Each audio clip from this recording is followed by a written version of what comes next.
Katika maisha mara zote usifanye vitu kwa ajili tu ya sifa na kwa ajili ya kuwafurahisha watu wengine, lakini pia itabidi ujali afya yako na kujiona kwamba utaathirika vipi kwa kufanya hicho ambacho wewe unadhani kwa wakati huo ni sifa ili watu waweze kukusifia. Sasa huyu ni kijana ambaye sasa hivi anapitia hali ngumu. Of course mwanzoni watu waliona kama ni fashion, wengine walikuwa wanachukulia kama ni masihara fulani hivi, lakini kumbe jamaa alikuwa serious bwana.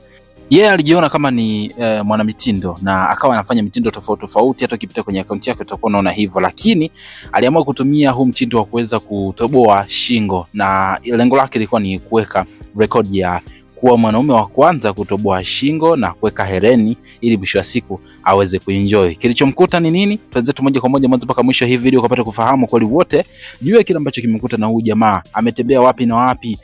Hali yake sasa hivi ikoje? Yote tutaweza kuyafahamu hapa kupitia hii video. Mimi naitwa Gabby Official, naomba nikukumbushe mdau wangu, najua waweza kuwa umeguswa na hili swala. So yote kwa yote bonyeza neno subscribe hapo chini ya hii video, lakini pia like video, kisha kwenye sehemu ya comment utakuja kuniachia maoni yako. Kumbuka ukibonyeza neno subscribe utakuwa umejiweka katika nafasi nzuri sana ya kuweza kupokea updates kwenye video zote zijazo.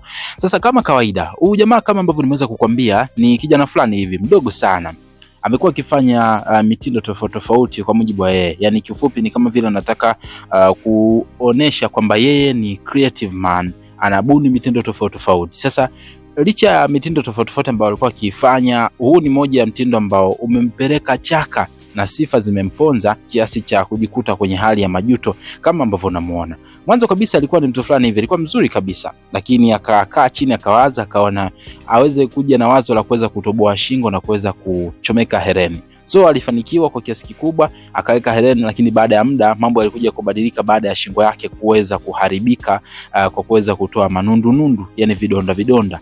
Na kumbuka wakati anafanya hivi lengo lake alikuwa anataka aweze kuonekana, watu wamuone yeye ni mbunifu wa kiasi kikubwa sana, na isitoshe aweze kuweka rekodi kubwa sana.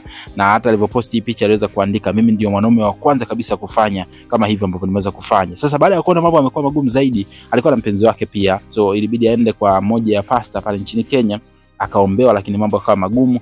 Ilibidi aweze kwenda hospitali wajaribu kuvuta hayo madude ambayo yapo kwenye shingo yake, sijui mausaha tuweze kuchukulia hivyo, ili lengo la nia aweze kukaa poa. Lakini kiufupi hali yake mpaka sasa hivi bado ni mbaya sana, kiasi kwamba hata mwenyewe amejikuta anajuta tu na kujiona mjinga kwa kufanya kitu ambacho alikuwa anataka kuwafaidisha wengine au kutaka sifa kutoka kwa watu wengine ambazo zisingemletea faida yoyote. Wakati huo sasa hivi anapitia hali ngumu kama hii hapa hivi. Anaomba msaada wa kimaombi sana kwamba watu wazidi kumwombea aweze kukaa poa, kwa sababu hali ni mbaya zaidi na anajuta kufanya hili na anaahidi kubadilika. Kumbuka huyu ni kijana ambaye kuna video yake nishaikuletea hapa, alikuwa ameweza kutoka manundu fulani hivi.